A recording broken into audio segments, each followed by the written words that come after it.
Human male के अंदर जो रिप्रोडक्टिव सिस्टम है उसमें मेल के जो इम्पोर्टेंट आर्गन्स हैं वो एक एक्सटर्नल आर्गन है और एक इंटरनल आर्गन है। एक्सटर्नल आर्गन्स का मतलब है एक्सटर्नल जेनिटिलिया और internal genitalia. External genitalia consist of penis and scrotum. ये पाउच लाइक स्किन है, इसको कहा जाता है स्क्रोटम।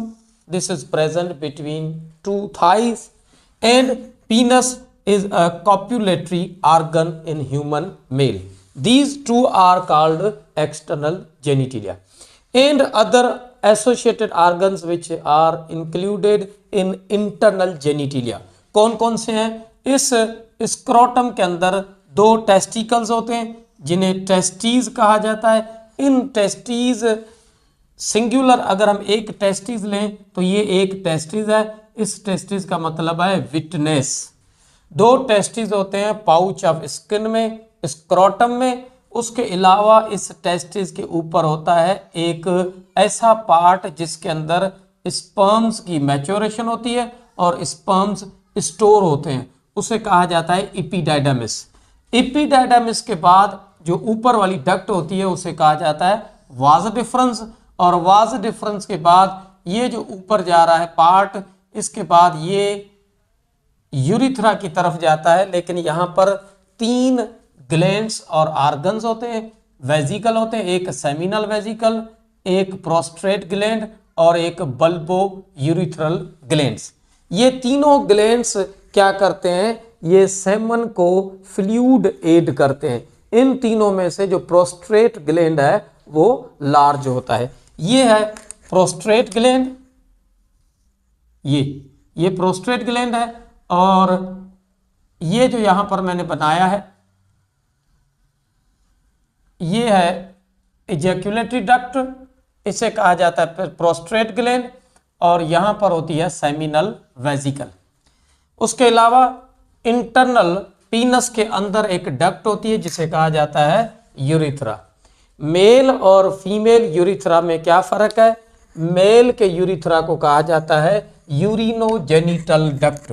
यूरिनोजेनिटल डक्ट इसीलिए कहते हैं क्योंकि ये वो यूरिथ्रा है जहां से यूरिन भी पास होता है और यहां से सेमन भी फ्लूइड, ऐसा वाइटिश फ्लूइड है जो रिलीज होता है मेल के अंदर, इसीलिए इस डक्ट को कहा जाता है यूरिनोजेनिटल डक्ट।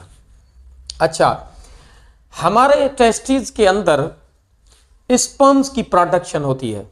स्पर्म्स एक फ्लूइड के अंदर बनते हैं, उसे कहा जाता है सेमन। ये हमारी एक टेस्टिस के अंदर ये हमने बनाए हैं सेमिनिफेरस ट्यूब्यूल्स। ये तकरीबन अबाउट 500 सेमिनिफेरस ट्यूब्यूल्स होते हैं एक टेस्टिस के अंदर। इस सेमिनिफेरस ट्यूब्यूल के अंदर सेमन की प्रोडक्शन होती है।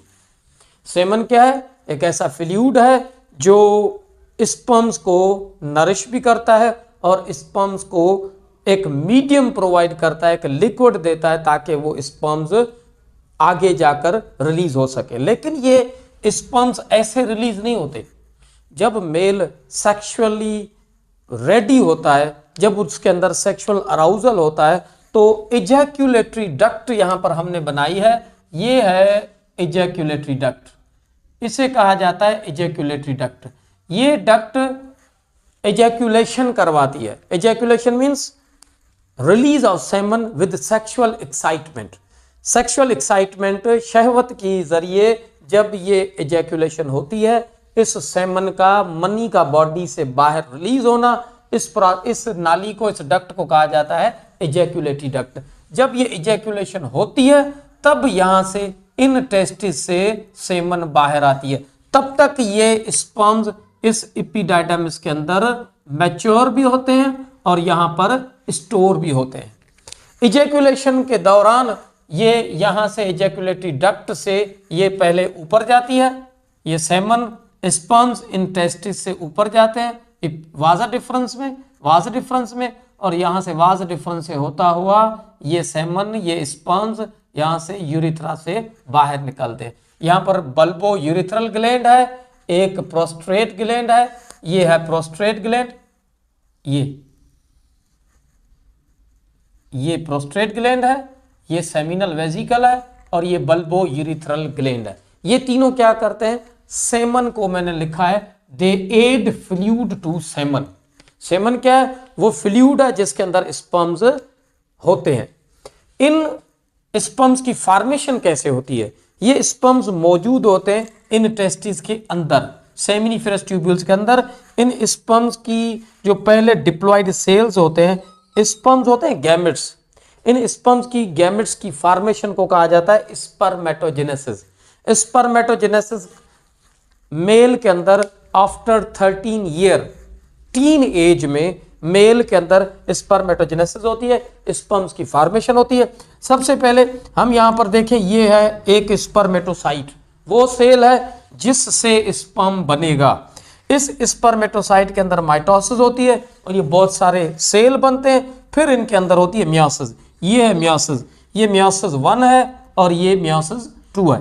मियोसिस 1 में एक सेल से 2 बनते हैं और मियोसिस 2 में 2 सेल से 4 बनते हैं। पहले ये स्पर्मेटोसाइट डिप्लॉयड होता है, बाद में मियोसिस से होकर ये हैप्लॉयड हो जाता है। यहां पर हम इन्हें कहेंगे प्राइमरी स्पर्मेटोसाइट और यहां पर हम इन्हें कहेंगे सेकेंडरी स्पर्मेटोसाइट। ये सेकेंडरी स्पर्मेटोसाइट्स हैं, उसके बाद स्पर्मेटिड्स बनते हैं और स्पर्मेटिड्स के बाद ये स्पर्म्स मैच्योर होते हैं। ये स्पर्म्स फीमेल की बॉडी के अंदर पहुंचाने के लिए ये पीनस वो कॉप्युलेटरी ऑर्गन है जिसके जरिए ये जस्ट एक ऐसा ऑर्गन है जो यूरिन भी रिलीज करवाए और मेल के अंदर स्पर्म्स को, सॉरी फीमेल के अंदर स्पर्म्स को पहुंचाए, ताकि फीमेल के अंदर एग से यही स्पर्म्स फर्टिलाइज होकर जाइगोट बनाए और जाइगोट बाद में फीटस के अंदर डेवलप हो। अब इन स्पर्म्स की जो फॉर्मेशन हो रही है ये आफ्टर मियोसिस होती है। ये स्पर्म्स इसके अंदर बनते हैं, ये एक टेस्टिस है, इस टेस्टिस के अंदर सेमिनिफेरस ट्यूब्यूल्स होते हैं, इसके अंदर स्पर्म्स बनते हैं, वो स्पर्म्स एपिडाइडमिस में स्टोर होते हैं, उसके बाद वाजा डिफरेंस से होते हुए ये यूरिथ्रा से बाहर निकलते। ये पीनस का जो हेड है जिसे ग्लैंस पीनस कहा जाता है, इस ग्लैंस पीनस के ऊपर एक फोर स्किन होती है जो पैदाइशी तौर पर मौजूद होती है। उस फोर स्किन को बाद में कट किया जाता है।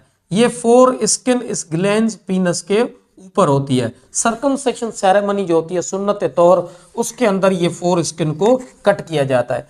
ड्यूरिंग एजैकुलेशन, जब सेमन इस यूरेथ्रा से बाहर निकलती है, वो जो वाइटिश फ्लूइड है, सेमन जो बाहर निकलता है, तो उस एक इजैकुलेशन के दौरान एडल्ट मेल में तकरीबन 2 से 5 ml सेमन प्रोड्यूस होती है और उस सेमन के अंदर 2 से 300 मिलियन स्पर्म्स रिलीज होते हैं।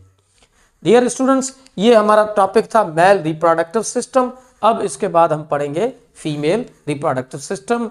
हमारे चैनल को देखते रहिए, सब्सक्राइब करें और अपने फ्रेंड से शेयर करें।